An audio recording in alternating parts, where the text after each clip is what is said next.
All right, what's going on, everybody? It's the Arty 84 show. We're live here. It is episode 235. As always, to the left of me, I have Adam the Mallets up Hello, there. hello. And below us, we have our guest tonight, Charles. How are you doing, buddy? I'm doing great. How about yourself? Good, good. Now, I know Charles from the bar. He comes in occasionally. We have some chit chat. He enjoys his Corona readers. And Nice. Charles, you're a graphic designer by basically by trade, right? For the most part. Yeah, I've done a lot of graphic design work. I got into it from honestly high school. I took a class there and just sort of fell in love. Yeah. What's your website? Should we plug it out to everyone so they can share it? Yeah. So I put up the code like, what do you want me to show here exactly, Artie? You can show anything you like. So obviously we were talking a couple weeks ago and you showed me this app that you built.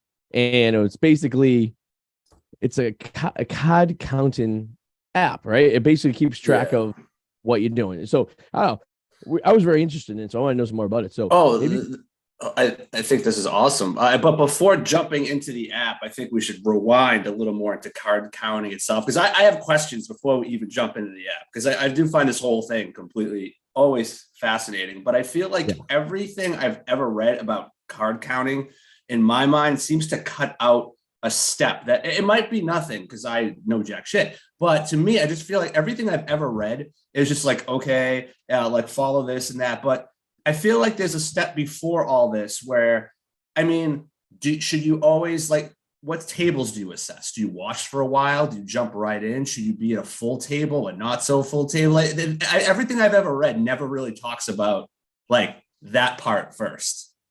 Yeah, so basically when you're going out, and this is just for blackjack and just for blackjack alone, the main things that you want to be looking for is you want a table that's honestly usually by yourself, because other players' decisions, if you're by yourself against the dealer, they can't affect anything in terms of like your card strategy. So every true blackjack player goes by what they call the book. And it's basically just the set standard way of comparing your hand to what the dealer has. So everybody thinks that the best hand to possibly have in blackjack is like, obviously it is a blackjack. And then after that, everybody thinks the best hand to get in blackjack is a 20. And the reality of that is actually you would much rather see the dealer have a card like a 5 or a 6 versus you having a 20. Okay. Because the way the casino gets advantage in blackjack is the fact that the dealer goes last. So they make everybody else on the table have to hit their hand, hoping that they'll go over trying to chase a hand of 20 or 21. So that's why it's good to see a dealer get a 5 or a 6, because, in blackjack, there's a lot of 10s. 10s are an ace, right. 10, king, jack, queen. So that's the most chance of the type of card that you'll get if you hit a card is getting a 10. So when a dealer has an up 5 or an up 6, honestly, what's most likely going to happen is they're going to flip a card, the other card that they're not showing, and it's supposed to be a 10, because that's most likely the card that they're going to get. And then by the rules, a dealer has to hit a 16 or a 15. And if they hit their 15 or a 16, and they will most likely end up getting a 10, they're going to end up busting their hand and you're going to win. Gotcha. Interesting. So the odds are in your favor if there's a low card when the deal is showing, because basically the odds of them getting a high card in Boston, like you said, if it goes over 15, they have to hit again. It's pretty high at that point, right? I mean, it's a very rarity that you'd be able to maneuver that, Yeah, most likely the dealer won't be able to make their hand turn out to be a good hand for them if they have a 5 or a 6 showing. They will most likely end up going over. Now, obviously, it's not guaranteed, but mathematically and statistically wise, that's the most likely outcome. Yeah, it's more card probability than per se card counting. But yes, but how do you know where the cards are? Like, so, I mean, will you watch a while first before jumping in? Because, I mean, they have to reshuffle at some point. So the best way, if you want to count cards, is you want to establish and get what's called the running count. And the running count is basically a number system where 2, 3, 4, 5, and 6 are all, I believe they're -1. And then a 7, 8, and 9 doesn't add to the count, and anything 10 or up is a +1. So if I have, let's say I'm the dealer, right? And let's say Arty's playing against me, and I'm the dealer, and I'm showing an up 10. So I'm going to most likely have 20 as the dealer. And now let's say Arty is dealt a 16. And now let's say he has he's been playing a few hands. He's been watching the game go around for a while. And now it's like mid-shoe, and he's been counting the cards, and he's arrived that he has like a count of like -7, right? So that means that a lot of low cards have been taken out of the deck already. So if he were to hit his 16 against my most likely 20, since he knows a lot of low cards have been taken out, he knows that now most likely he probably won't pull that 2 or that 4 or that 3 that he needs. So he might want to stay and not try to hit his 16 against the 20. And that's where the card counting comes in, is nothing's guaranteed, but it helps the player sort of base their decisions off of like a mathematical statistic. Awesome. Love it. My brain is exploding, absorbing everything you're saying right now. And I'm just like, I'm like, what time? So back on that though, so how many decks are usually in that they're playing with at once? So over at like the big casinos around here, like Encore, Foxwoods, Twin River, most of the shoes are actually an 8-card deck. And in Foxwoods, if you get up to the high roller room, it actually comes down and gets cut to a 6-card deck, which is actually a better chance for the player to actually be able to predict what may be coming out of the shoe. But chances are you'll most likely find an 8-card deck. High roller rooms will be a 6-card deck. And then if you're doing online gambling, a lot of those will use actually a 10-card deck. So the less decks, the better for the player. So basically, in layman's terms, if there's an 8-card deck, that means if there's 4 2s per deck, that's going to be 24 2s that'll be available to come out at any given time. Yes, exactly. Wow.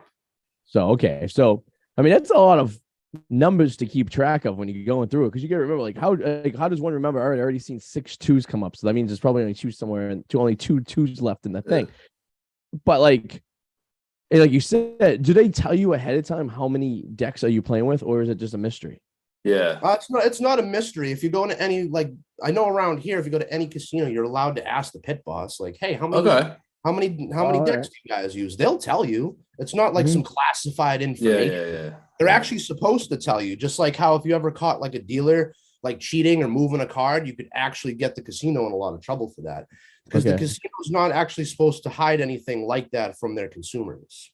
So you can ask the pit boss pretty much like anything when it comes to how many cards there are. No, when it comes to online, though, I'm sure there's a lot of murky ground there, because I mean, you're playing against, like, if you're doing it online, it's against a machine. So how do you know the machine isn't just randomly generating a card when you put your card down to beat your card? That's why online, I've always kind of had this I'd rather be with a live person. Yeah, you know, I agree.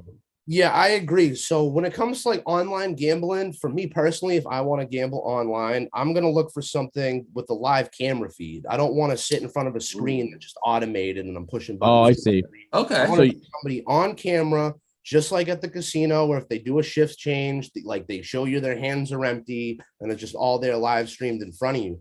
But the thing is that online casinos are kind of aware of people like me, and they change and use how many cards and decks they use in the thing. And that's why a lot of the times you'll see an online live stream casino use a 10-card deck. And when they cut the deck too at a live casino, if you ever watch where the end shoe card is, which is like the red card or the yellow card that comes out when they start to shuffle the shoe after that hand is dealt, once that card comes out, in real life, you'll notice that card is typically about 3/4 of the way through the shoe. And in online gambling, you'll find out that card is actually usually closer to halfway towards the shoe. So it makes it harder to actually be able to count the cards, because the only way to really start knowing if your card count is good and to be going off of your decision of your card count, you actually don't want to go off of like the card count that you have right at the first hand, because there's still a lot of decks in the shoe. So as the shoe gets smaller and more cards run through, you know your count is more accurate in terms of being able to predict if a high card or low card is going to come out of the shoe next. So you almost want to give yourself some time. So like once you see him shuffle the deck, you probably want to hang around for a little while before you jump right in, so you get an idea to him, to get some numbers and evaluate a little bit, right? Yeah, you might want to just kind of wait and start watching the game start to go, and then you can kind of sit back and watch a little bit and start to get a count in your head. And if by the time like 2 to 3 decks have now gone by through the shoe, and there's a good place to sit still in an empty chair, and if you have a nice card count of like like 5, and you know there's a lot of 10s still left in the deck, and that's a good shoe for you now to sit down on. You wouldn't want to sit down on a shoe where the card count's showing you that there's most likely nothing but, you know, low cards left, because you want blackjacks. They pay 3 to 2. And another thing you need to look for too at the casino when it comes to blackjack is you always want to sit down on a blackjack table where the payout is 3 to 2 for a blackjack, and not a 5 to 6 or a 6 to 5 or whatever it's called. Interesting. Why is that? Yeah. So if you hit a blackjack right now, you have $100 down on the table, and my table's a 3 to 2, and you hit a blackjack, the dealer's gonna pay you now $150 to your $100. Okay. If you hit a blackjack. If you beat the hand without a blackjack, they'll pay you $100 on your $100. But since it's a 3 to 2 for a blackjack, they're gonna give you an extra 50% on top of the 1-to-1 payout. So you'll actually get $150 back on a blackjack versus $100. Now, if you're at a 6 to 5 table and you hit a blackjack on a $100 hand, you're only going to get $120 back instead of $150 back. I see. Oh, wow. And you want to play with the casino's money, not your money. Yeah. So a 3 to 2 payout allows you to be able to have more room, that if you hit a blackjack, that you actually get to up your bet with the casino's money instead of your own money. Jesus. And I never knew that before. I always thought it was I didn't always either. payout either. I didn't realize they had, and it usually says it right on the tabletop, right? Or is that something else you have to ask and see what the ratio is? No, it'll say it right on the tabletop every time, like right where they put the insurance. It's like a curve, and it'll say 3 to 2. Blackjack payouts 3 to 2. If you see 6 to 5, run away. Interesting. That's interesting. And so basically at the end of the day, how do you take in consideration what your people you on the table are playing? Well, I guess you see their cards anyways, right? Yeah, you'll see your cards, and at the blackjack Right, table, everyone's cards, right? Yeah. Okay. at the blackjack table, you guys aren't fighting each other. It's Right. you against the dealer. So like, Yeah. if we're all playing at a table, and let's say Arty gets a blackjack, like we're not all Right. mad at Arty because now he got a blackjack and we're gonna You lose. could get one No, too. Yeah, exactly. We're happy that Arty won, and we're gonna hope that we win on our hand. Whereas Yeah. poker, everybody wants to kill each other. That's what I'm thinking about. Yeah, because you say the cards, so everyone's seen your cards anyway. So there is a possibility that everyone at the table gets a blackjack. I mean, it's very rare. It's very tough, but there's seen it. enough cards and so okay. I've seen it interesting. only once. That's Only awesome. once. Well, that's a lot to So absorb. I'm not sure if you said it before or not, but is it better to have more people on the table with you so you can get more card reads, or is it better just to be you one? He said less. I think he earlier said In less. general, it's better for you to be alone against the dealer, because nobody Okay. else's decision is gonna like mess up Okay. what I'm doing, right? Yeah. Like Right, what happens right. a lot too is on like I said, a 16, you don't want to hit your hand, just let the dealer bust. Well, a lot of people, what they do on the table is they'll go and hit their card, like because they have a 12, even though they should stay if they have a 12, they try to hit their 12 to get a better hand, and then they end up taking the 10, and they take it away from the yeah. dealer, where if they just stood, the dealer would have flipped their 10 and pulled that 10 and lost. But now, since somebody else took the dealer's 10, now the whole table loses. Wow. Wow. So All unless right. you can tell the atmosphere of the table that everybody at that table knows basic strategy and is playing to that down to the tooth, Yeah. I would say Oh, just wow. try to look for a table where you're alone. And you can always add hands too on the blackjack table too. Like if you That's can true. kind of switch the pattern, because everything in blackjack's like a pattern as well. So if you keep getting on a losing streak of like 3 hands in a row and you're alone, you Yeah. can add an extra hand to that table to kind of switch up the shoe pattern of the shoe. Yeah. So would you ever considered, like, say 5 people at a table, would you ever play all 5 spots? Some people do. Me personally, no. Okay. I mean, it's a lot of money to put up, obviously, but I guess you're reading the cards anyway, so it doesn't really matter if you're reading all 5 cards at once or you just read them in 5 hands. Nevertheless, those cards aren't going anywhere; they're going to be rotated out. So I guess that really doesn't make a difference. I guess the only advantage it would do is give you a quicker knowledge of how many fours or threes or tens or whatever are left in the deck, I guess. All right. So, Now that we have a gist of how all that works, now I'm really fascinated to know how your app fits into all of this. Like now I'm really interested. So just for the disclaimer, it's not illegal No. technically. It's just it's frowned just upon. it's But they frowned can upon the ask card you- count. Yes. So they could Exactly. tell you to screw, and they have all right to do so because they don't feel comfortable with you there. But you're not going to do anything that's going to put you in jail and make you have to serve time, or we might get your hand broken depending on what casino you are. But But my question also is how many casinos actually allow you to have your phone out like that? okay, that's a good one. Yes. You know, Yeah, not a lot do unless they're like smaller casinos, but I mean, it is what it is because the app for me is a way that if you go and you use it and practice just like against the computer, like at home on the computer, where Yeah. everything's happening very fast, and you have the app to just kind of click through and get counts. yeah, And you can practice to go in the casino and then how it's done in real life, and then you won't need the app. But there you go. after using the app for like a whole day, you'll be able to figure out how you can start just calculating the cards out like on your own. Like for instance, after using the app for a while, like you'll notice that when you push 7, 8, or 9, that nothing happens to your card count. So then you'll know that every time you see a 7, 8, or 9, if in real life, Doesn't trying matter. to calculate it out in person, you'll just disregard those cards because they're not going to do anything to your count. And you'll realize how you can kind of become faster at it in person if you're, able to maybe critically think for yourself a little bit, I guess. Yeah. So the best way you describe me is that you split up into 3 different categories. So essentially, all you need is 3 numbers or 3 buttons or 3 symbols to hit in order to keep track of one thing or another. And I know you were talking like it's on the phone, and obviously people don't want to have a phone out sometimes when they don't allow it. But you were talking about maybe like an app for your watch, right? With just like maybe 3 emojis, and each emoji means something. You could just hit it one way or another and kind of have an idea. But that would probably be something like that can help you out. Yeah. The first button would be cards for 2 through 6.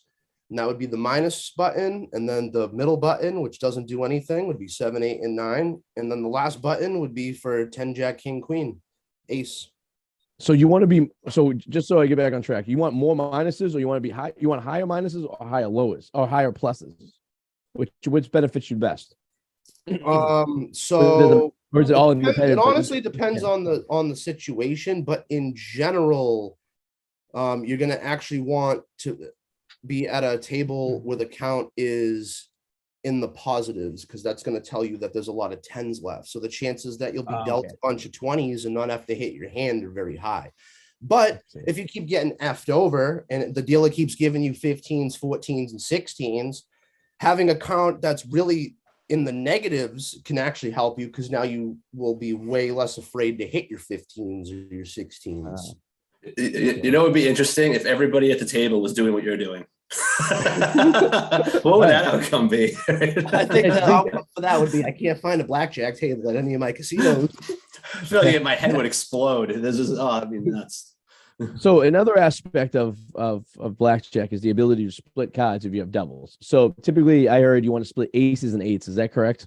Yes, you do always want to split your aces. You always want to split your 8s, unless you're against like a dealer 20, which is an up 10, because you don't want to end up with 2 18s and have the dealer still flip a 20, and now you're asked out for 2 hands instead of 1. But aces are always great to hit because, like I said, the chances of the highest card to come out of the shoe at all times is always a 10. So an ace is a 1 or an 11. So if you split it and get double 10, now you just got double blackjack. Well, not blackjack because it's not the first hand, but you know what I mean? Double 21. So, all right. So essentially, when you split your cards, you're not basically putting 2 bets on. You're just splitting the bets in between. So if you had, like, for example, 100, now it's 50 and 50 in each hand. So you could win in one, but you lose in the other, but you're only losing a percentage of what you would if you only had one hand going on. You still get a little bit back. Actually, no. So if you are playing with $100 and you want to split your hand, you have to add another $100. Ah, okay. Oh, so it's essentially like playing 2 hands, but on the same. Then it becomes playing 2 hands. See, we learn all this about blackjack. See, this is why I don't play blackjack. Because I'm afraid I'll fuck up. I don't know enough, but now I'm getting into the hang of it. Yeah. My brain hurts. What really stinks too is you have to mind yourself that some casinos are also allowed to add in this little silly rule too, which I hate. So if you go to like Encore and you Mm. get and split your aces, and now you want to split your aces, Mhm. they're only going to give you one card per hand. They won't let you hit it. So like if you split your aces and the first card they deal you is like a 2, so now you have a 3 or a 13, and you want to hit your 13 at Encore, they don't let you. They don't let you take a hit on your split aces. But if you go over to like Foxwoods or Twin River, you're allowed to hit your split aces. So that's also another good question to maybe ask the pit boss before you decide to sit down at the table as well. Is what is So your that's just a rule on splitting aces? That's just pure casino. So it's whatever they want to make their policy, but it's completely legal in the game of blackjack. It just depends on how you want to play it, right? So not doing anything shady, right? It's all legit kind of thing. I mean, yeah. If you know the math behind it, like, and you're doing the math, like, you're not doing anything illegal, but the casino can still kick you out because Right. it's like in a restaurant. If I want to go in a restaurant and start flipping tables and I don't hurt anyone, I mean, like, yeah, I guess that would be illegal, but they could. Well, like, I think it would be more like if you brought your own alcohol into the restaurant too, and you just topping off your drink. That's probably closer to Paris than like if I gave you a margarita and you brought in a nip of tequila and you just pour that. Yeah. You probably shouldn't be doing that. It's kind of frowned upon. You shouldn't be drinking your own booze. That's actually technically illegal. It is illegal to bring your own alcohol. That's probably a bad example. Maybe if I just have a question. What's the difference between blackjack and Spanish 21? So I believe I never play Spanish 21, so I'm not fully sure, but I know that like in blackjack, right? Have you ever heard of doubling down? Yeah. So if you double down in blackjack, you're only allowed to double down off of the first 2 cards you have. Okay. So like you always want to double down like a 10 or an 11. So if you're playing blackjack and the dealer deals you a 2 and a 3, now you have a 5, and then you hit it, and they give you a 5. So now you have 10. In Spanish 21, now that I've taken a hit, I can double down my 10 that I just took a hit off of. But in blackjack, you can't. You can only double down based off the first 2 cards the dealer gives you. Interesting. Okay. So you make more money on Spanish 21 though. I think all the face cards have a different value, I believe. I'm not sure though. Like in blackjack, they're all 10s. I don't think that's the case in Spanish 21. Interesting. Okay. Interesting. That's cool. All right. So now that everyone's watching and listening, gets a basic idea of blackjack and the fundamentals of the rules, which I didn't know half of them, to be honest with you. Probably why I never did very good in blackjack. You had developed a way just to keep track of it. So do you have it on your computer? Could you share it, or how you want to do it? You can do it. I have it on my computer. I could show you it. Share my screen. So you basically wrote a algorithm. You wrote your own program basically, and it just basically keeps track of the minus, the plus, or the nothing, right? In a sense, right? Yes. Probably really dumb. It's taken account and it's such a simple algorithm. All it does is if you push 2, 3, 4, 5, or 6, it's going to go negative. It's going to actually add 1 to your count. If you push 7, 8, or 9, it's going to not add anything or subtract anything from your count. And then if you push 10, Jack, Queen, King, Ace, it's going to add 1 to your count. And that's all it does. It's actually a really simple algorithm. Yeah. It's just a matter of being able to use the phone or whatever without anyone, saying otherwise, I guess. You know what I mean? Yeah. I feel like casinos are weird. I remember years ago, we're talking like years ago before video technology on phones, it was like frowned upon to have a video camera like in a casino, like if you carry it on a camcorder or something like that. But like I think now, like with like now when everyone has a camera on their phone, I think it's really hard to enforce the whole no camera thing or no phone thing, right? I mean, I've seen it enforced, but not like it. I've seen it okay as long as you're not like within like the main area, like you're not in the middle of the hub of everything. If you're like on the outskirts, I've never had an issue. But if I think I've been talked to before, like in Maine, walking around, like if I'm like in the center of it all with my phone, like in the pits and stuff. Yeah,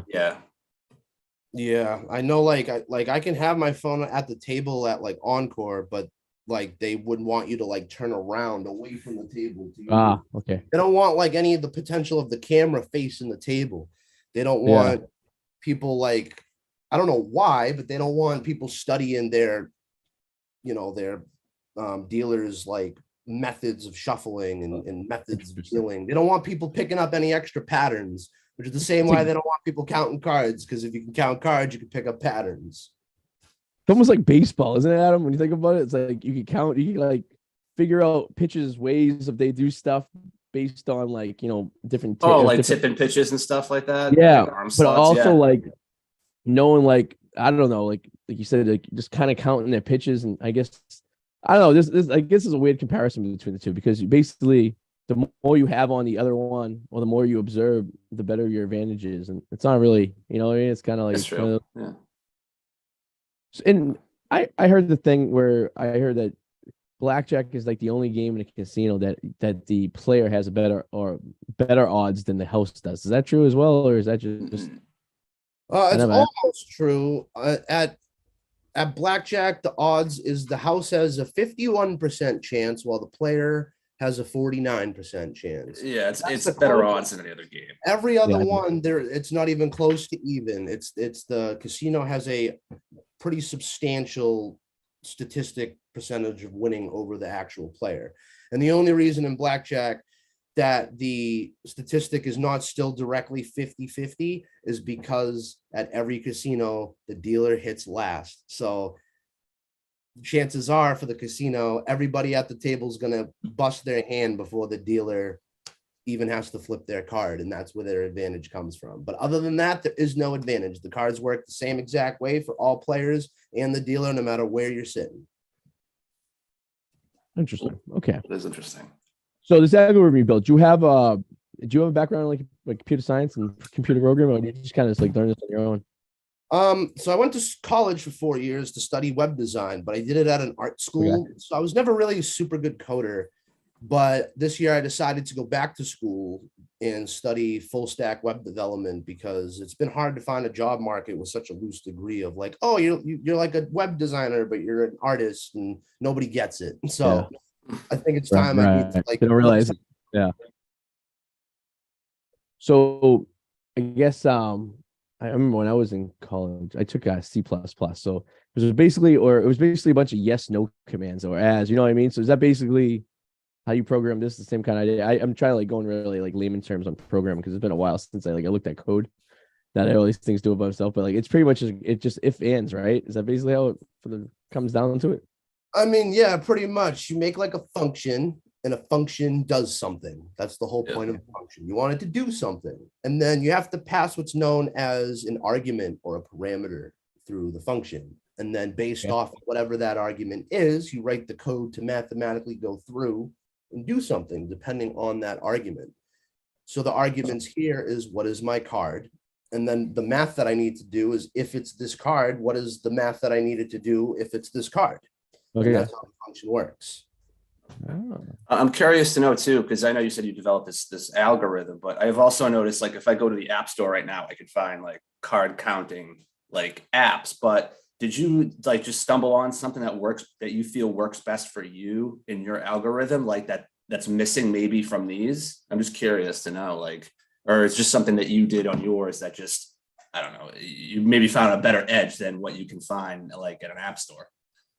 Well, like on the apps and stuff, they'll try to, the interface is kind of really messy, and they want to figure out, there's a running count, which is like as the cards are coming out, when you're doing +1, +0, -1 super fast. And then there's what's called the true count. And what the true count is it is your running count divided by how many decks are in the shoe. And the true count is really what you want to make your decision based off of in like clutch situations and times. But the interface on that can look like really complicated, and it's really hard to like put in your numbers really fast on most of these apps if you're actually trying to like click in it and have it live. As a professional casino dealer is dealing cards like a cartoon, like boom, boom, boom, boom, boom, boom, boom. So I want to make something a little simpler and easier. Makes sense. It's perfect. Yeah. Running count. Just cut out the bullshit, no nonsense, get right to it. I like it. That's awesome. Yeah. That's a very thing in life. Simplicity is always probably sometimes the best way to go. Yeah, for sure. Look at the federal government. In a sense, they complicated the shit out of everything. You know, it never started that way. I'm sure it was very straightforward, and then all of a sudden it bubbles up to the complexity, and there's always problems with that. Yep. But Everything starts with good intentions and then it just goes down the shitter. It's pretty much everything in life, right? yeah.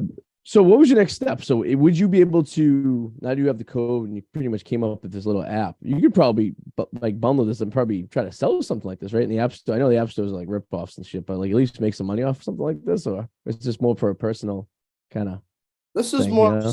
for me, it's more of like a personal thing. Yeah. Because I don't really want to make money off of something silly like this or have it like blowing up and then all of a sudden, like, what if it blows up and they realize that I made it? And now, no, whenever I walk into any casino now, they don't, Not allowed they can't even play there because it's so popular. But you know what? If your app blows up that much, you won't need to walk into a casino ever Probably. again because you have made a ton of money.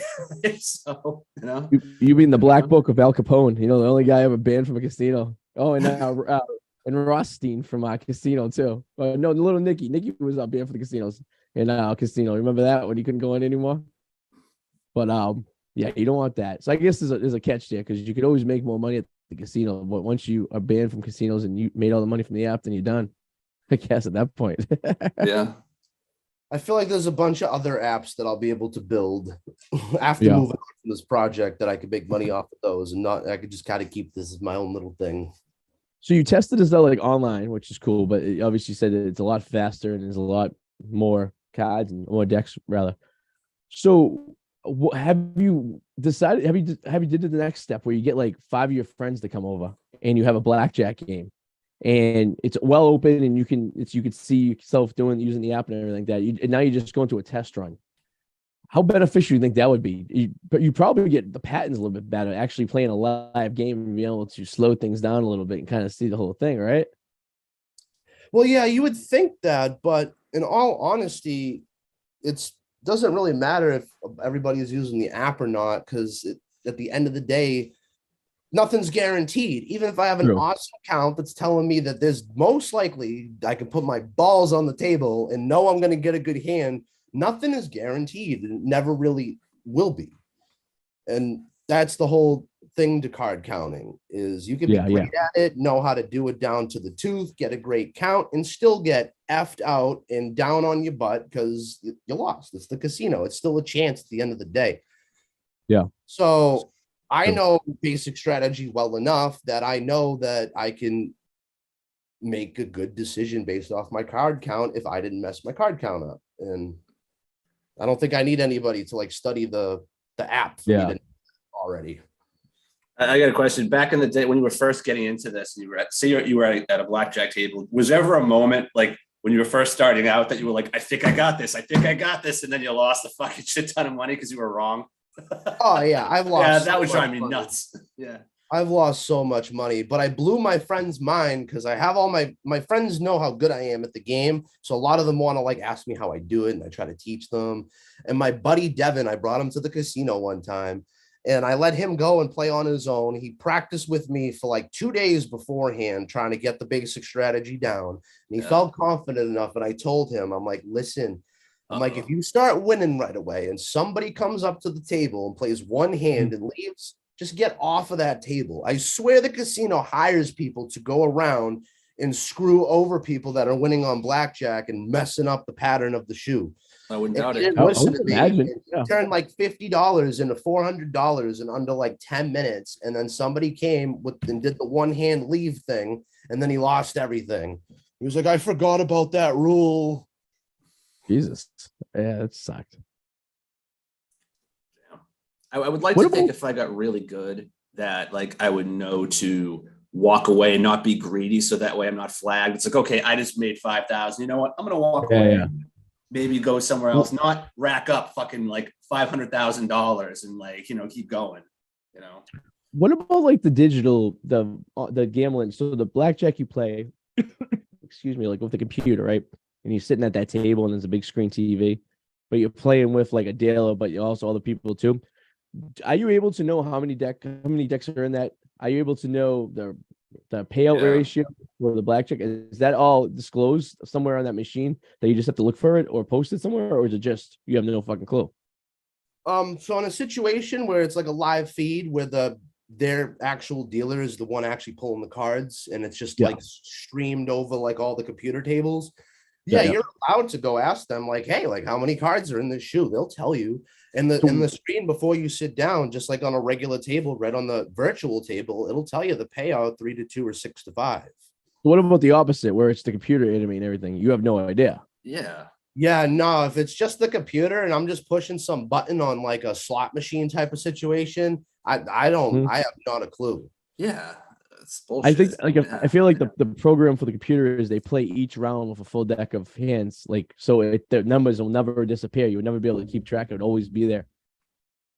Yeah, Like, no, I kind of feel the same way, which is why I don't really trust any of the machines. Like I that. wouldn't either. You'll I mean, never it has catch to me be. sitting down at one of those. It must be on some kind of timer, almost like how a slot machine is, because I'm sure every machine has to pay out X amount within a certain amount of time. It's just law, kind of like how slot machines have to pay out a certain amount. So I'm sure there's something going on like that, but I don't. If it's another country, forget about it. Like I wouldn't even trust any of them. They could set their own regulations or whatever the fuck they want to do. I would never touch anything. Actually, yeah, it's a good question. Like, so if you wanted to go play like in the islands somewhere, like, or you're in like Monaco, blackjack pretty much is universal. Other than what the payouts would be and how many decks are in it, everything would pretty much be the same, right, for the most part. So you could actually take this skill and go somewhere else and still have it pretty much the same edge, you know? Yeah, you could if you knew how many decks they use. Yeah. Yeah.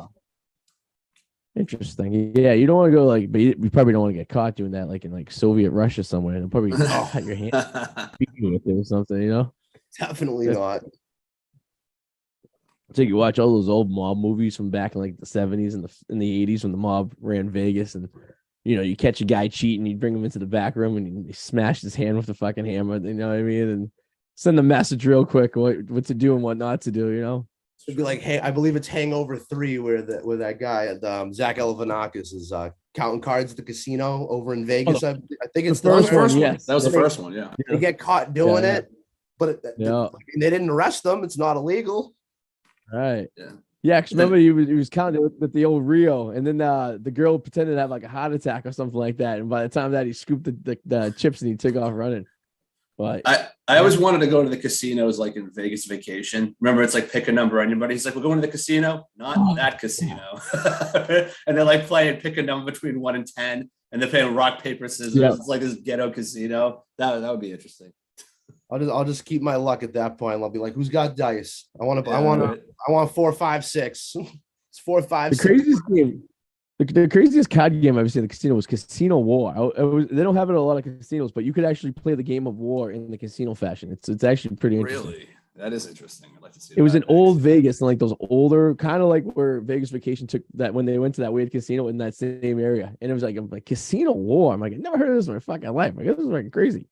Yeah, the game with that, the trick to the casino for them is every time you want to go to war in that game, you have to replicate your bet. So like how I told you, splitting your hand. If you want to split your hand, you got to cough up a whole nother hand worth of money. That's how they get you in war. If you want to go to war, you got to every single card time that you guys are fighting over, you have to put down the same amount of your bet every time, and it stacks up and it stacks up. I was in the Dominican Republic. Adam obviously was there a couple of weeks ago, but I was at the resort I was at had this casino. Yeah. And they were playing this game. And this one particular game is you start off with, you roll like a dice or something like that. There's numbers on a board and you make a bet each time. So you say you bet 5, you roll the dice. It didn't hit, but you could bet it again. But as long as it doesn't roll that number that was on that marker, you're good. So, but as you play, the odds of you losing, I get more and more because more markers are being taken care of. And if they roll the money, so say you have $100, $200 and you hit the number again that's already there, you're screwed. So, like with that in mind, like those are like these like third world casinos that pretty much make up these like games for themselves and stuff like this. Those would be a lot harder to try to manipulate, I would think, right at the end of the day, because you would have no idea how it rolls. Yeah, no, it's funny. I played a game just like that like a month ago. There was a barbecue place in Winthrop, and they have that game. It's like numbered 1 through 12, and you roll the dice, and whatever you roll, you got to like flip the tile. Yeah, the tiles down. You want to get all the tiles on the board knocked down from 1 to 12. So if you roll like an 11 and it's a 5 and a 4, you can either knock down just the 11 tile, or you can split it up and like knock down the 5 and the 4 tile.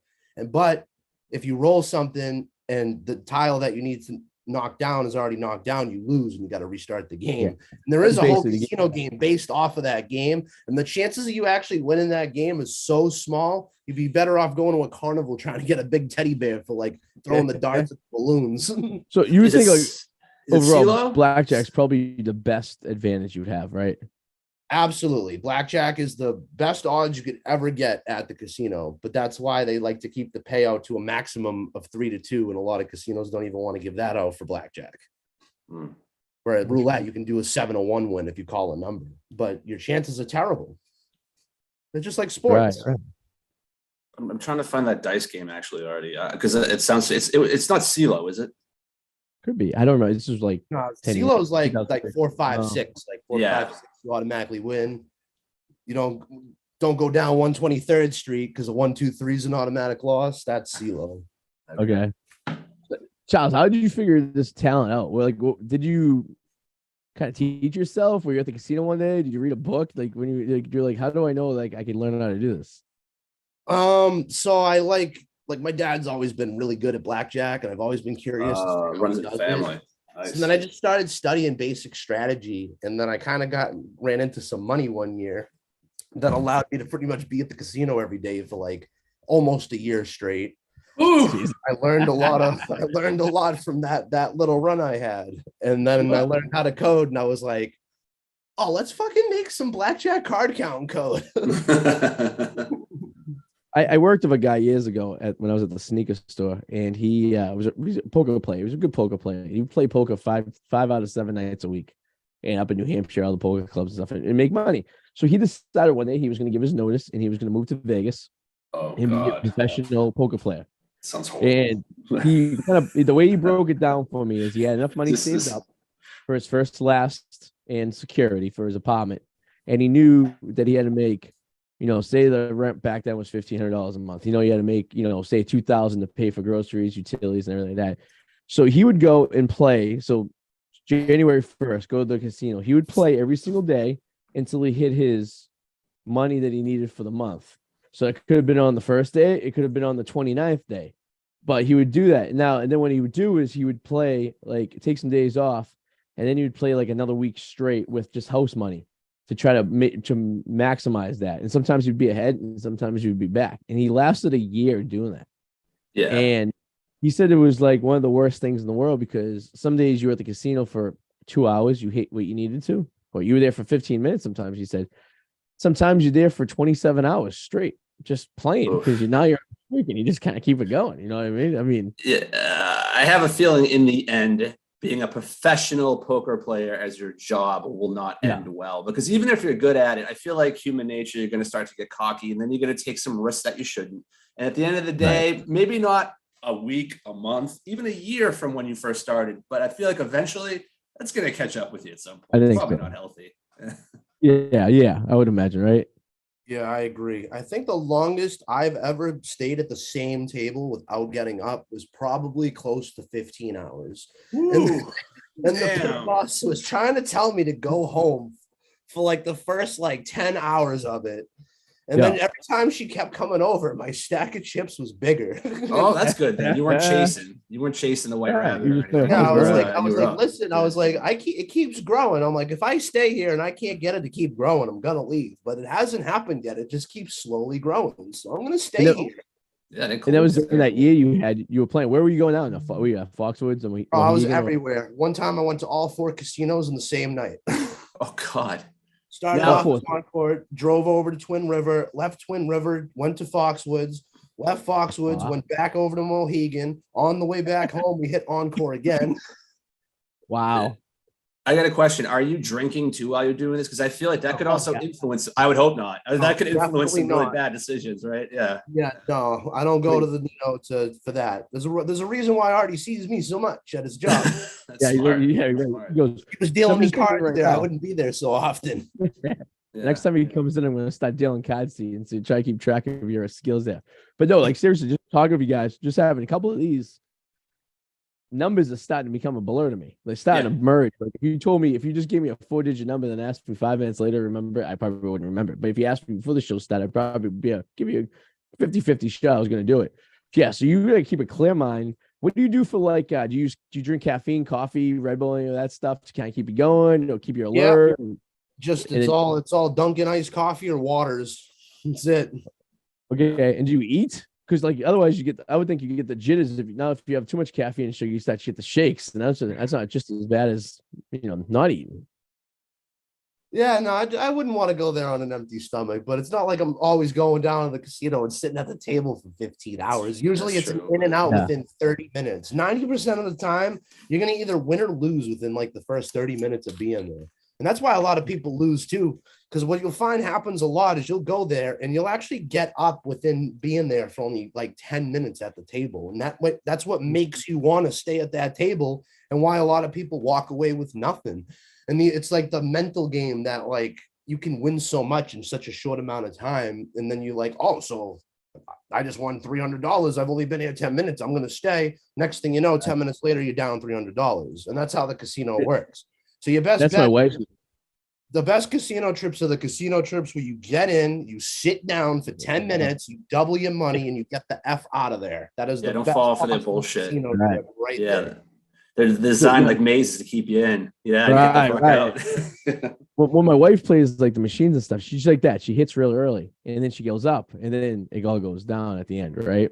Mm-hmm. I'm the type of person. I go to the machine. I'll play small ball with like a bunch of machines, and I'll never hit. I'll never hit anything. Once in a blue moon, I'll hit something, and if it's anything, it's my money back. But so basically, yeah, I guess so. Yeah, so if they get you early, you're gonna stay unless you're smart about it. Or at least put the money that you were gonna spend away and not touch it, right? And then you could just be like, all right, I'm playing with house money. I can do whatever I want and just kind of hang out all day. But like you should like but in casino, the movie Casino, remember he said, he goes, the longer you keep them at the casino, the more money they'll spend and the more money they lose. So they don't want the guy who's in there like you for 30 minutes and bombs. They're not going to make any money off you, but they want the guy who was, I went up in 15 minutes. I'm just going to stay here and spend every single dime. Plus, I might go to the machine again and take out more money because I did it before. I could do it again. And obviously, you're not going to do it. And that's why they love to give free drinks out at the casino. Because one, it's going to make you mess up your thought process. And two, now you're going to sit at that table and wait for that one beer to come. And you're going to sit there for those 20 minutes just so you can get that free beer. And in those 20 minutes, they're going to take your money and you're going to be, and they don't care. They gave you a 4-ounce Bud Light for free. They don't care. They just took your $600. But if you're more of an alcoholic than a gambler, you can use this to your advantage because you could sit there, throw $10 in dollar roulette and just drink yourself into oblivion and get all the alcohol you want. Yeah, to each their own. Yeah, right, exactly. I'm not a big gambler. I'm more like Adam. Like my buddy Eric would gamble a lot, and I would just hang out with him. So it looks like I'm gambling. So when she comes around for drinks, I'll grab a drink too, and then we give her a few bucks. But I never thought, Charles, in your perspective, like the casino wants you to get drunk because you make poor decisions. And yes, that's why it takes double the amount of time to get you drink because they want you to stay there. I don't know why I never thought of that. That makes 100%. Really? Yeah. Oh yeah. That's why you can't be a bystander just watching the table and get a free drink. They're like, no, you have to be playing. Yeah. And then if you order your drink and you get up off the table and the waitress comes back and you're like, hey, like my beer, they're not supposed to give it to you if you got up off the table. The only way you're supposed to get those free drinks is if you're at that table sitting down playing with money. So like I know the tables, like I know in Vegas, once in a while you'll catch a cocktail waitress going to the casino because it's so big. Maybe you get a drink and then, like you said, 20 minutes later they'll come back with your little teeny fucking vodka that you could have spent $3 or $4 with at the bar down the street, and you'd have to wait there and spend $100 in the machine. But like that was when I was a kid. That was like the thing there. You get free drinks going to Vegas. So I'm thinking you go to Vegas and you're getting free cocktails, like full size cocktails. Right? I remember the first time I got my free drink at Vegas. It was like in a Dixie cup. I was like, what the fuck is this? And like, oh yeah. And I'm like, so, and then I remember the bar I was at was either Harris or it was Flamingos. You know how like they have the 12-ounce cans, right? They had the little ones, the 8-ounce ones, like the ones you put in the Corona Ritas and stuff like that. Those are the ones that were giving you instead of the full size ones. You're like, what the fuck? I got a giant holding a bottle of beer right now. Like it's crazy. Yep, and it took you 15 minutes to get it, and you're down $80 since when you ordered it. Imagine that. Yeah, it's very expensive. Yeah, I watched my buddy Eric lose $100 on roulette in literally probably 180 seconds. Oh, as fast as that ball can go around 3 times and tell you a number, that's how fast he lost like a couple $100. Like, boom, like that. I believe it. There's loves actually his I remember parlays too. there's a huge Right. strategy for craps, like how there is for blackjack, and I just discovered it. And I've been trying to study it, and apparently there's like some specific way to play where like you could pretty much take away all the casino advantage from craps. And I don't know like enough about craps, Really? but there's Yeah. pretty much like three numbers that you can put to start off with, and you'll just roll and leave it at that three numbers. And statistically, it's like a 50-50 chance that you're going to hit it. And once you hit it, you can start adding your bet onto other numbers. Because in craps, I guess there's certain rolls that if they hit the number, like you automatically lose, but you can bet against the casino on those numbers. So that way, if they do hit, instead of losing your whole hand, they'll only take away the bet that you put on that losing number to hit. So you can kind of like build up a protective fortress of yourself on your bets and just keep your main bets on those three starting bets. And statistically, it's hard for the casino to make money off of you if you play your roles in this pattern. So I'm gonna try to start looking into that next. That's interesting. Yeah, 'cause, yeah, that's a game of dice. Like I don't think I've ever played craps before. I don't think I have either. A little complicated. And Baccarat was another table game that I have no desire to learn either. The Asians love the Baccarat. If you go to the casino, Oh God, yeah, they do. They're everywhere. Baccarat's got, I think, the same statistics as blackjack in terms of like there's not a huge casino advantage on it, I don't think, because it's just like higher or lower. It's pretty much a game of higher or lower. Yeah, basically when you break it down, it's amazing. So I don't know. I think Giles, you know what you should do? I think you should just write a book. Just write a book. Because you can make the app and that's great and everything, but like you said, like anyone, it's if you've developed your algorithm, it's basically the principles are the same. But if you wrote a book about like your theory, because people like theory, right? You get facts, like you said, it's the game of chance. You never know what you're gonna get. But at least you have a theory behind it. You have like a method. Like this is how I roll, but it's not gonna always work. But this is sometimes how it works better than others. I think that's more beneficial to anyone than having an app with them because at least they can make on the spot decisions rather than having to depend on AI to figure it out for you. Yeah, no, I get you. It was when I was trying to teach my buddy Devin like how to actually play the basic strategy. He's like, Charles, like I'm just so confused. Like, why should I not like my 20 during this chance? And like, why shouldn't I split my 10? And he just never thought. He was like, why do I like want an 8 this time, but last hand you told me my 8 sucked. I'd read that book in a heartbeat because at least it gives you some kind of theory, right? Theories are always better than not knowing anything at all. So at least you have something to depend on. But it's just all that's all. Right, get the ghostwriter. Have them like review this podcast, and then you can like have a little ghostwriter, and you can make yourself a little book. And you could even do audio version. So people who are driving to work every morning or driving to, like, say, the casino, they can listen to it and get a little bit of an idea of what they should do and their strategies. And then you can start expanding onto other types of games in the casino from blackjack. You can go poker strategies and, roulette strategies and shit like that. We'll be your agent, Adam and I. We'll help you out. We'll get you some book deals. Maybe get you on Oprah. Dude, I think Oprah's been on the air for quite a while. Even Get her on our network. Get you on Regis and Kathy Lee. How about some Sally Jesse Raphael? I think Oprah needs to just stick to making schools. She put like a school in a really poor country she did it for like, I think it was Mandela. And she promised him before he died that she was going to do that. And it was like a $7 billion school. And I think they raised like more than what it cost to build the school for like a fundraiser to get it going. And a lot of people were mad. They were like, oh, so you started this fundraiser to promise this awesome school, but then in reality, you only used like a third of it for the school. And it was this whole huge controversy. Well, there was a controversy too. I remember when she was giving people cars, like, you get a car, giving cars to people, but remember they got to pay the tax on it, so they still couldn't afford the damn thing. Imagine that. Yeah. Like, people were getting pissed off at getting free cars. Yeah, because that's like a $5,000 bill you got to pay off the top because they won't let you register your car until you pay the sales tax on it. Yeah. So like, if you like, oh, it's nice to have a new car, but at the same time, especially if it's a nice car too, with the sales tax on it, it's even more. So it's like, you gave you a $10,000 bill to keep your car, basically.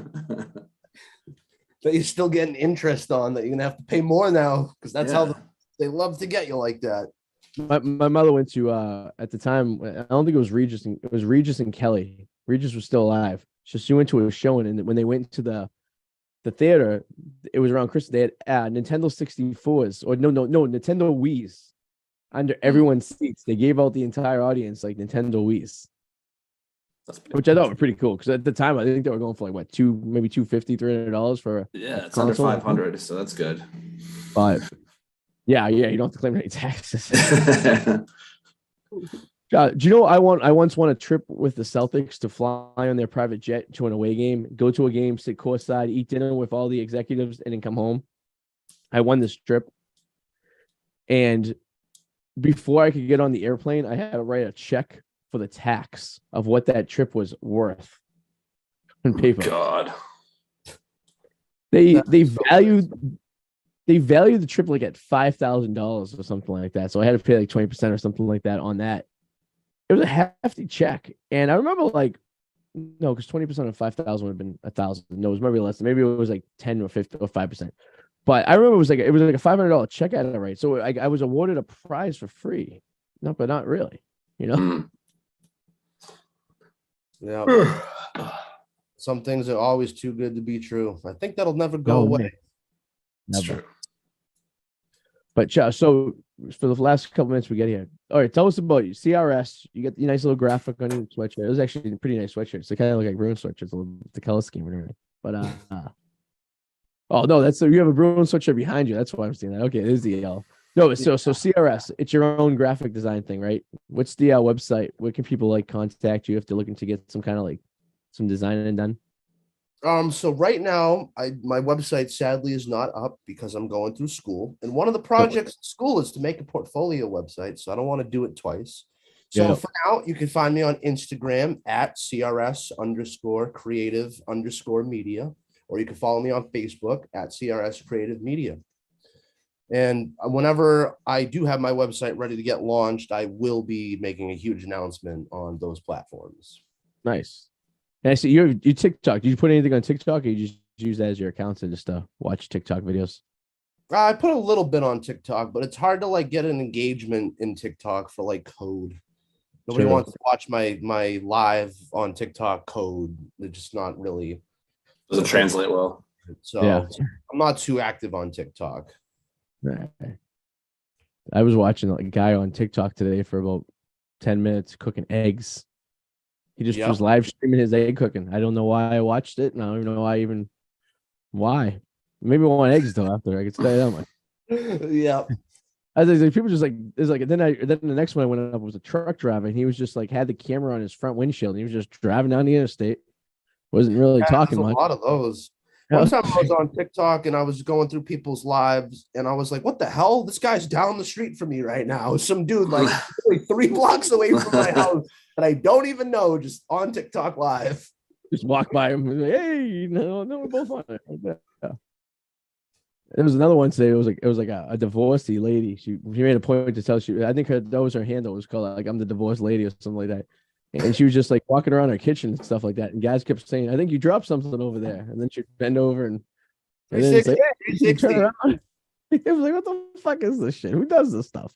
Yeah, there's one girl, she does art, but she's always in these like spandex things, and everybody goes in there and they comment like, yeah. And everybody says she knows what she's doing. They all know what they're doing. What are we gonna do in TikTok? It's taken away from us. It's gonna be like dangling a carrot in front of you and like, sorry, you can't have it anymore. Well, it's crazy to me because like in Asia, like TikTok's an awesome like platform. Like you go on TikTok and it's like very informative and educational. Yeah. And it's honestly a great thing to be a part of. And around here, it's just not like that. Yeah, it's just teenage girls shaking their asses. That's pretty much what it's used for. But you remember my theory though behind TikTok was the reason that the government's getting so hot on TikTok was because they think like Zuckerberg has a lot to do with that, because he's knowing that he's losing viewership on his app, and he has the government in his back pocket that he's kind of pushing for the government to make a bigger push for this TikTok thing. Because as the guy who runs TikTok said, he's like, all the apps are taking your information. Facebook's taking your information. Twitter's taking your information. The only difference is it's China over the US, which you can make the argument you'd rather not have China having your information, but at the same time, it's the same idea. And is it just like, is it an American-based company putting pressure on a foreign company because they're losing money and they have such an influence on the government to help them to do that thing too? At first I was kind of like, oh my God, the Chinese are taking all our information. Then the more I thought about it and the more stuff I like listened to, it was like, no, it's just American companies are getting pissed off that this Chinese company is monopolizing them. It's kind of crazy. I agree. Because ever since 10 years ago, people used to put duct tape over their laptop, like little cameras, so you couldn't see. This has always been a paranoia. So just like, it's not like this. I don't, in my opinion, think this app's manipulatively trying to like stare at you while you're trying to take poop. I just think it's because it's not an American company and we're losing money off of it. And then you have these big guys like Elon Musk, like buying out Twitter, and he can't get any money out of this now because TikTok's so huge. And if you look, you can see that Instagram and YouTube completely did a whole like algorithm change on how their platform works to try to match TikToks. You go on YouTube now on the phone, and it's not like how it used to be. Like you go right in, and it's like little reels, like it's TikTok now. So Instagram developed Reels, which you can do up to, I think, like a half hour to 15 minutes, and then YouTube started doing shorts, and shorts are basically 60 seconds, which I don't understand why they didn't at least match TikTok. TikTok, I think you can do up to like 5 minutes or something like that. And YouTube, they get it down to a minute. So like, but a lot of people, if you watch the YouTube ones, you could see the guy's TikTok. TikTok's really smart. They put their logo all over the video. So as you're watching the video on YouTube, you're just seeing the guy's TikTok on there. It's like, why am I watching him on YouTube? I can just go to his TikTok and watch him without the little symbol bouncing around. It's an ingenious idea. And it's also great too, because it's great for like streamers or people that are just starting out and they don't have any fancy like graphic person to help them make any sort of effect like that in their video. So that's why that TikTok was able to explode so quickly too, is that all these like people trying to get just up and started. When you save a video, like it makes a cool little outro with their username right there. They don't have to hire someone to do it for them. It looks clean. Right. Yeah, it's interesting. Fucking crazy. All right, well, Charles, thanks for coming on tonight. It was nice talking. It was nice to meet you, man. Nice to meet you. Taking your head a little bit. Thanks for having me.